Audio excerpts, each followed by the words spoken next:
សូមចម្រើនពរឧបាសកដែលមានចិត្តជ្រះថ្លាក្នុងព្រះសទ្ធំដ៏បរិសុទ្ធការដែលអ្នកមានសេចក្តីប្រាថ្នាចង់ឆ្វេងយល់និងក្រេបជញ្ជក់នៅរសជាតិព្រះធម៌ឲ្យបានស៊ីជម្រៅនោះគឺជាមហាកុសលចិត្តដ៏ប្រសើរក្រៃលែងដែលរក្សាទុកនៅពូជពង្សនៃសេចក្តីស្ងប់ក្នុងសន្តានចិត្តអាត្មាភាពនឹងដើរតួជាកល្យានមិត្តជួយពន្យល់ណែនាំនិងលើកទឹកចិត្តរូបអ្នក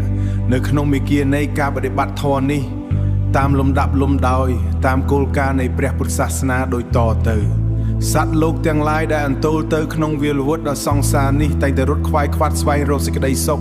ប៉ុន្តែសេចក្តីសុខខាងក្រៅដែលកើតឡើងពីលៀបយុះសរសើរ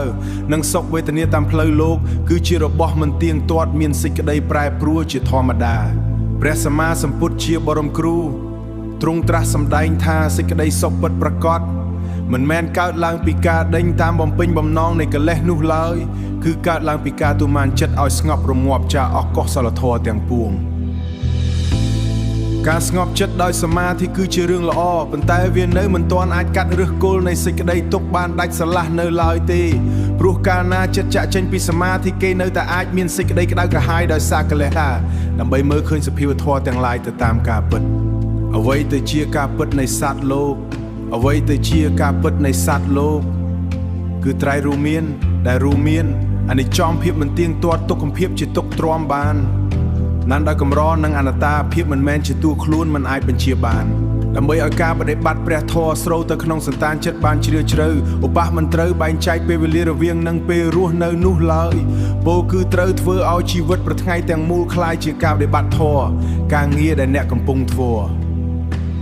ការងារដែលអ្នកកំពុងធ្វើកិច្ចការដែលអ្នកកំពុងបំពេញសុទ្ធសឹងតែជាសមរភូមិដ៏ល្អសម្រាប់បង្ហាត់ចិត្ត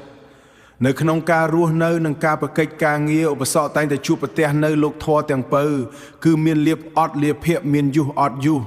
សរសើរនឹងទាសុខទុក្ខនៅក្នុងមេគានៃការបដិបត្តិធម៌ឧបហមុខជានឹងត្រូវជួបប្រតិក្នុងគឺនិវរណធម៌ទាំង5យ៉ាងដែលជាធម៌រារាំងចិត្តមិនឲ្យសម្រេចក្តីស្ងប់និងប្រាជ្ញាញ្ញាកម្មឆន្ទៈព្យាបាទតៈថៃមកុបច្ចៈនិងវិជ្ជកិច្ចៈនិងវិជ្ជកិច្ចស្អាតរៀបមិនទៀងនៃឆា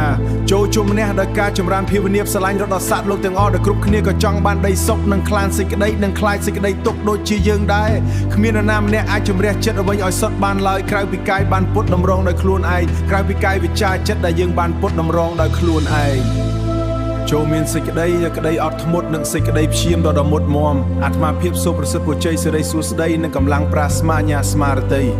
ចូលមានដល់ឧបាសនារហូតដល់សម្រេចនៅសេចក្តីរំលត់ជាសាធុសាធុ